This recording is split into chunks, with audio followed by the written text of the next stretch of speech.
Hey everyone. Hey, since there was such an excellent response to Q&A 1 and 2, I figured, hey, now is probably a good time to come back with a Q&A part 3 with Shane. Okay, so here's some of the top questions that I received over the past 3 months. The first one is, how do you choose a charity to support? Okay. Well, we go through a process as to whether or not the charity aligns with the values of our organization. In other words, you've heard me talk before about we created values for our company years ago, and we live and die by them, so to speak. So in the case of a charity, there has to be some sort of alignment with those values. There has to be a sincere dedication from the people working there. I mean, in other words, I don't generally support a charity where people are just there for a paycheck. They have to be dedicated and passionate to the cause. That's how the people that they're there to support benefit. But I'm also curious about whether their administrative costs, or what their administrative costs are. I've never liked supporting a charity where half of what you donate goes to administration.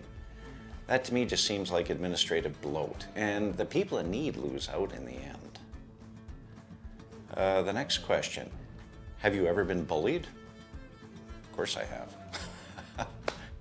When I was younger, I seemed to pick up a bully every couple of years in school, and I still do today.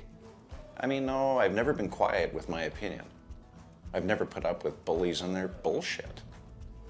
I've had to take some punches, but you know what? I learned early on from my parents really to never back down.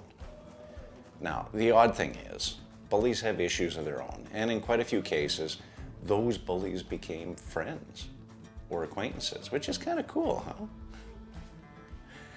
huh? The next question was, are you an introvert or an extrovert? Interesting question.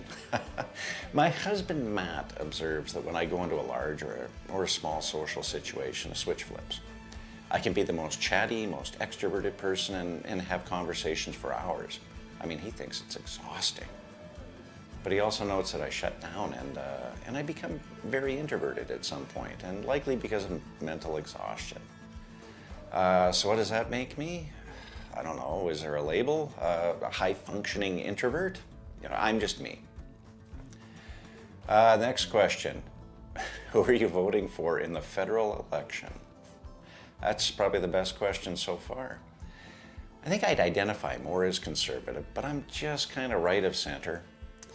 I'm not a fan of the current government, and these aren't traditional liberal policies. I mean, I refer to them as the Green Party in hiding. And I'm definitely not a fan of Trudeau.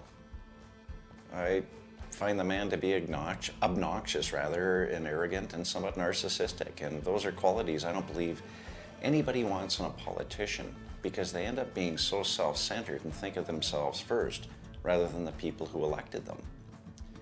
Now, with that said, no one will ever identify with one party's policies, 100%, just the majority of them. And I don't identify with these Liberal Party policies. But I've always believed in less government is better for our economy and our overall lives. Anyhow, that brings us to the end, and I hope you enjoyed this Q&A session. And hey, please feel free to leave your comments below. Until next time, hey, earn it, don't expect it. Take care.